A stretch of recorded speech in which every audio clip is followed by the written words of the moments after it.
દહેજની નોસિલ કંપનીમાં પ્લાન્ટમાં ટેન્કરમાંથી પડી ગયેલા ચાલકનું મોત થયા બાદ અનેક શંકાઓ ઊભી થઈ છે. તપાસ અધિકારી સત્ય બહાર લાવે તેવી લોકમાંગ ઉઠવા પામી છે.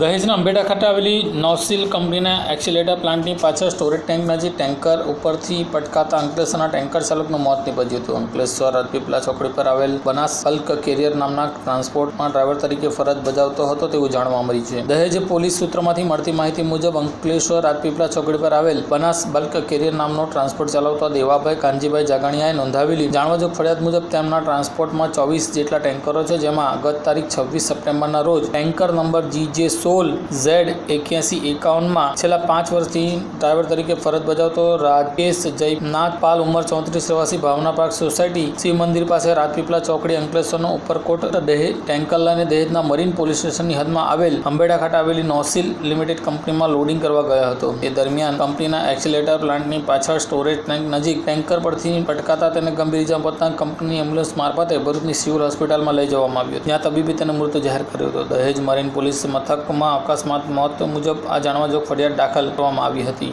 બિનસત્તાવાર રીતે મળતી માહિતી મુજબ ડ્રાઈવરનું ટેન્કર પરથી પટકાતા ગંભીર ઇજાને પગલે મોત નીપજતા ભરૂચ સિવિલમાં લઈ જવામાં આવ્યો હતો, જ્યાં ભીનું સંકેલવા રાતોરાત મૃતદેહને વતન મોકલી આપવામાં આવ્યો હોવાનું જાણવા મળ્યું છે. ત્યારે મૃતકના PM રિપોર્ટ આવ્યા બાદ સાચું પહેલું સામે આવી શકે છે, એટલે કે ભૂતકાળમાં પણ કંપનીઓમાં લોડિંગ અનલોડિંગ કરવા જતા ડ્રાઈવરો ગેસ લાગવા અથવા અન્ય કોઈ કારણોસર બેભાન થઈને નીચે પટકાતા હોય છે. ઉપરોક્ત બનાવમાં કયા કારણોસર ડ્રાઈવર નીચે પટકાવે તે અંગે કંપની કર્મચારીઓને જવાબ અંગે તપાસ અધિકારી બાદ જ બહાર આવશે. હાલ તો જાણવાજોગ ફરિયાદ ટેન્કર ચાલક ટેન્કર પરથી પટકાયો હતો તેની અંગેની વિગતો આપવામાં આવી હતી. જોકે કયા કારણોસર અને કેવી રીતે તે ટેન્કર પરથી નીચે પટકાયો તેનું રહસ્ય કંપનીના કર્મચારીઓના નિવેદન બાદ જ બહાર આવશે. જોકે તપાસ અધિકારી ઊંડાણપૂર્વક તપાસ કરી ઘટનાનું સત્ય બહાર લાવે તે જરૂરી છે.